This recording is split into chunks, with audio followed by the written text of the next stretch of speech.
Listen, all the historical facts you were taught might not be accurate. Wait. So you're saying all those historical facts we've been learning could be kind of like historical maybes? Exactly. For example, what did you hear about Dark Ages? Makes it sound like everyone was just tripping over in the dark after the Roman Empire crashed, right? Around 476 AD to the 1000s? Ha!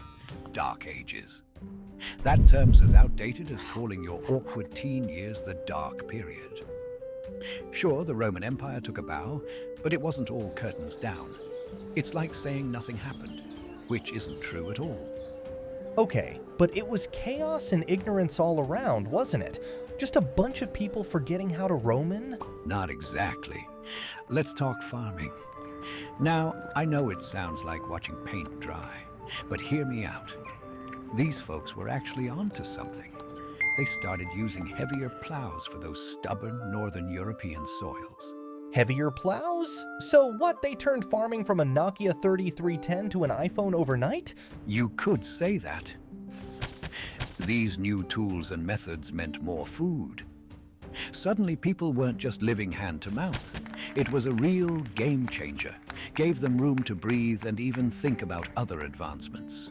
All right, what about their homes? Were they just living in mud huts or something? Far from it. Ever stood in awe of a Gothic cathedral? Those architectural marvels with sky-high spires and stained glass that just captures the light? That started in this so-called Dark Ages. It was like they decided to go big or go home. Really? Building awe-inspiring stuff when I thought they were just playing in the mud. And let's not forget the monks. These guys were the era's unsung heroes, hunched over in monasteries, copying books by hand. Thanks to them, we didn't lose all the wisdom the Greeks and Romans left behind.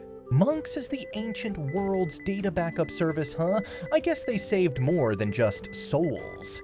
Precisely. So, when you picture the Dark Ages, forget the idea of a world standing still. Imagine instead a time of innovation in farming, breathtaking leaps in architecture, and diligent monks safeguarding humanity's collective knowledge. So it's not a story of darkness, but more like a dawn of new ideas? That's a plot twist I didn't see coming. Exactly. It was a period bustling with activity, setting the stage for what was to come. Far from a dark age, it was a foundational chapter in our history. Man, history's got some serious depth. It's like finding out there's a hidden level in your favorite game, filled with all the cool stuff you missed. Now, what do you know about Christopher Columbus? Easy. Guy discovered America in 1492. Classic tale, but it's about as straightforward as a spaghetti junction. Picture it. The 15th century, Europe's got the travel bug, itching to find a new path to Asia. And in walks Columbus, thinking he can just sail west and pop out in the east. Kind of like trying to use a compass in a video game without understanding the map. Exactly. So he sets off in 1492, crosses the Atlantic, and lands in what he thinks is Asia. Surprise, surprise, he's actually hit the Bahamas. Plot twist, he's not in Asia, but a whole new continent. But wasn't he the first guy to set foot in the Americas? Not by a long shot. Hundreds of years before Columbus, around 1000 AD, Vikings led by Leif Erikson got to what's now Canada. Even tried to settle down, but like a bad holiday, it didn't last, and Europe kind of forgot about it. So Columbus wasn't the first, but didn't he discover America since nobody knew it was there? That's like saying you discovered a restaurant that's been the town's hotspot for years. The Americas were home to civilizations like the Maya, Aztecs, and various Native American tribes. Rich cultures, advanced tech, cities bustling with life, all before Columbus showed up. So saying Columbus discovered America is more like crashing a party and claiming you're the host? Spot on. Columbus's journey was huge for Europe, kicking off the age of exploration. But to say he started the story of the Americas, that's missing the whole pre-party and the guests who'd been there for centuries. Next up on our historical deep dive is Vikings.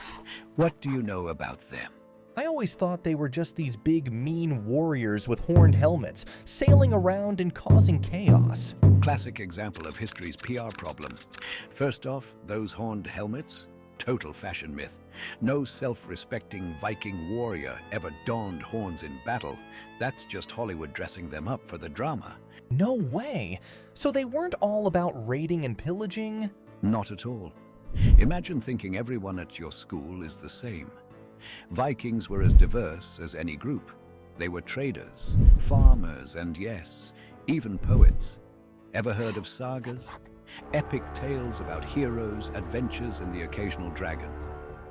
Poets? That's a plot twist, but were they really that good at getting around? I mean, sailing-wise. Exceptional sailors, they crafted these sleek longships that could zip through shallow waters and navigate rivers like a pro.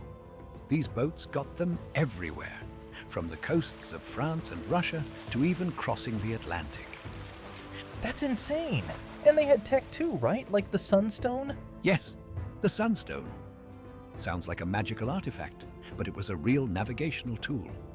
Helped them find the sun on the gloomiest days, ensuring they didn't just sail off into a nautical mystery novel. And their art? I bet that was all skulls and swords. Far from it. Vikings had a flair for decoration. Their art was all about intricate, twisty designs, full of animals and mythical figures. It wasn't just for show. It was their way of storytelling, of holding on to what mattered to them. So, Vikings. Not just warriors, but explorers, artists, and history's storytellers. Man, history's got more layers than my grandma's lasagna. Okay, so I've always heard this one. People in the Middle Ages totally thought the Earth was flat, right? Like, sail too far and you're a goner, off the edge. Ah, the flat Earth, a classic tale of historical miscommunication. Believe it or not, that's a myth. The Middle Ages had its moments, but a flat Earth wasn't one of them. Really? But I thought that was their whole deal. Knights jousting on a pancake world. Common misconception, but no. The educated elite back then were well aware the Earth was round. This wasn't some groundbreaking revelation. The ancient Greeks had this figured out centuries before. Ever heard of Eratosthenes? Guy practically measured the Earth's waistline with a stick and shadows. So, you're telling me medieval scholars were just sitting around reading ancient Greek texts, knowing all along the Earth was round? Exactly. They were keeping the flame of knowledge alive, studying and teaching the wisdom of the ancients, including the Earth's roundness. Then why does everyone think they believed in a flat Earth? Ah, that's the work of the 19th century. A historical game of telephone gone wrong. The flat Earth narrative started to show up in books then, and stuck around like a bad rumor. So, next time someone tells me about medieval folks and their flat Earth, I've got the real scoop. They were round Earthers all along. Precisely. It's a good reminder not to take every historical fact at face value. And thank you for joining us on this journey of discovery. If you found these tales as fascinating as we did, smash that like button, share the wisdom, and subscribe for more dives into the depths of history.